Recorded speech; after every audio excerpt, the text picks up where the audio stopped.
I am 25 years old और मेरी hip replacement surgery हुई है। और हिप रिप्लेसमेंट सर्जरी की लाइफ है कि वो 25 से 30 साल चलेगी। तो उसके बाद क्या होगा? हाउ डू आई नो कि मेरी लाइफ कैसे होगी फर्स्ट सर्जरी के लाइफ टाइम पूरा होने के बाद? This surgery which is done for the second time is called revision hip replacement surgery.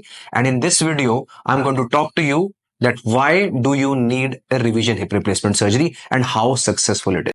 Hello friends, मेरा नाम है डॉक्टर पंकज वलेचा और मैं दिल्ली में एक hip and knee replacement surgeon हूं।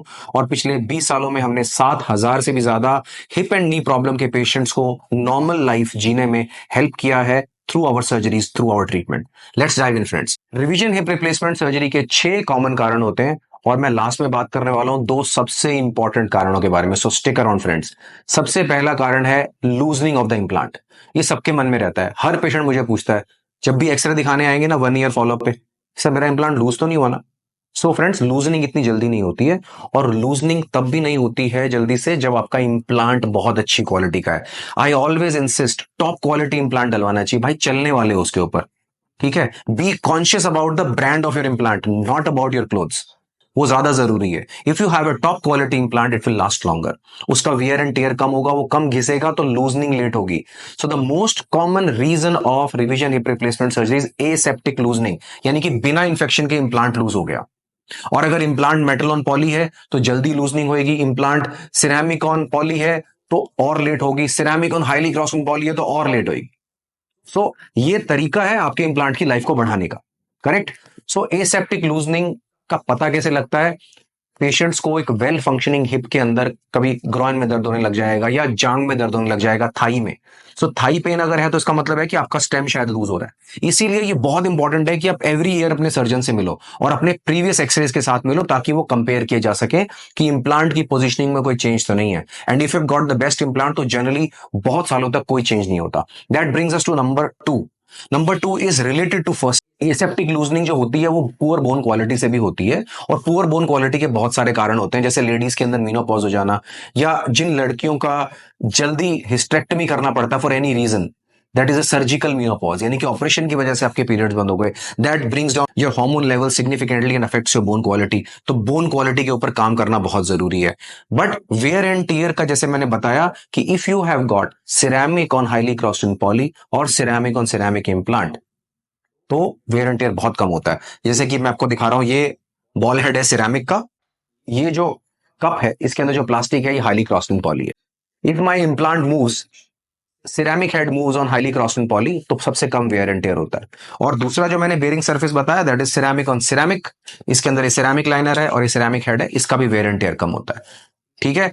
ऑल दोस पीपल जिनका मेटल ऑन पॉली हुआ है, इम्प्लांट जल्दी घिसता है।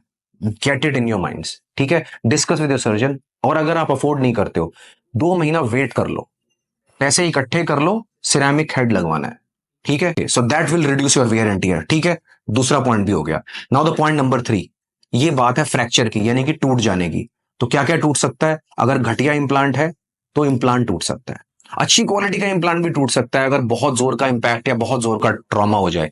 बट दूसरा टाइप का फ्रैक्चर है हड्डी का टूट, यानी कि बोन अगर टूट जाए तो भी हमें रिवीजन सर्जरी करनी पड़ती है। जैसे जिन लोगों को जो लोग गिर जाते हैं या जिनको कोई एक्सीडेंट हो जाता है, तो जब नॉर्मल हिप जॉइंट हमारा जो हमने डाला है, प्रोस्थेसिस डाला है, that is made up of titanium and metal is stronger than bone.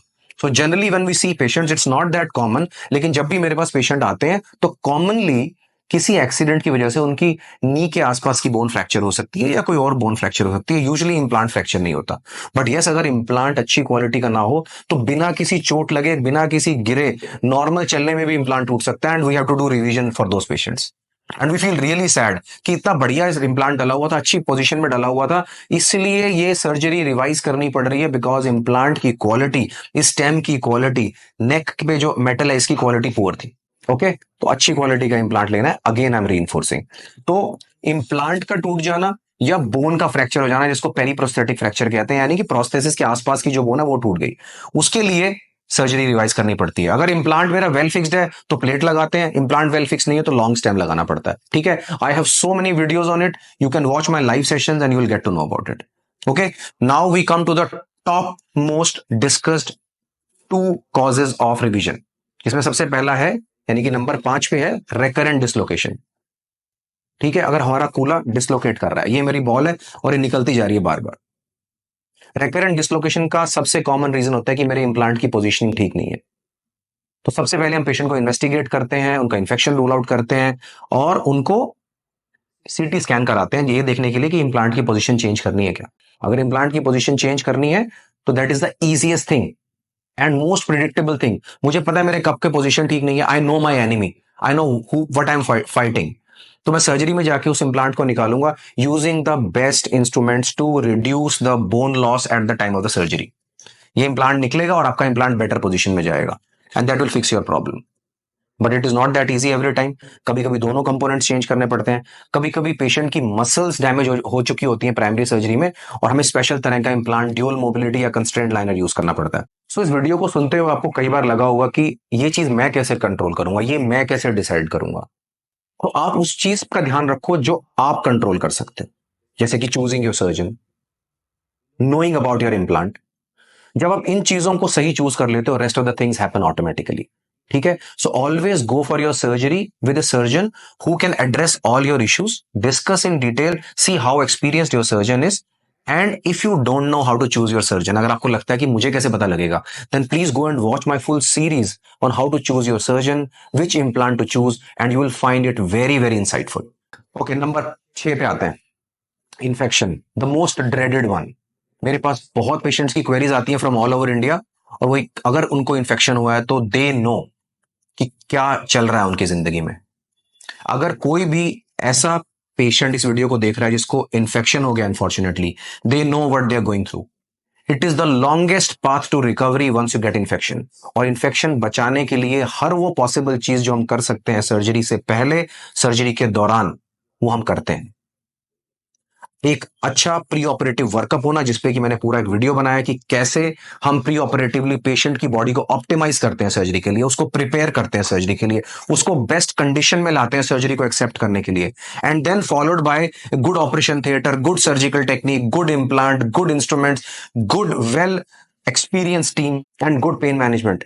ये सब चीजें मिलकर हमें इंफेक्शन को बचाने में मदद करती हैं। पर अगर इंफेक्शन हो जाए, it's a very long journey. पहले स्टेज में इंप्लांट बाहर निकलेगा, एंटीबायोटिक स्पेसर जाएगा एंड देन वी होप कि आपका इंफेक्शन खत्म हो जाए एक स्पेसर से। कई पेशेंट्स का एक बार स्पेसर डाल के भी इंफेक्शन खत्म नहीं होता। और पता है वो लोग कौन होते हैं? जो कि इंफेक्शन को दबाने के लिए महीनों महीने से एंटीबायोटिक्स खा रहे होते हैं। That is the worst thing you can do to yourself. आप एंटीबायोटिक खाए जा रहे हो, उससे क्या होता है, बैक्टीरिया इम्यून हो जाता है उस एंटीबायोटिक से और वो इतना रेजिस्टेंट हो जाता है कि उसको मारना मुश्किल हो जाता है, उसको एलिमिनेट करना मुश्किल हो जाता है। ऐसी कंडीशन में हमारा काम बहुत चैलेंजिंग हो जाता है और आपकी जर्नी और भी टफ हो जाती है। If we are lucky then we are able to eliminate the infection in first go. Spacer डालते हैं और 2 से 3 महीने के बाद once the infection is cured we go in and put the special revision hip replacement implants and we hope that our patients come out of it. Okay, so ये 6 common कारण है रिवीजन हिप रिप्लेसमेंट के और हर condition में हमने patients को operate किया और उनको सक्सेसफुली उनकी नॉर्मल लाइफ में जाने में हेल्प किया है।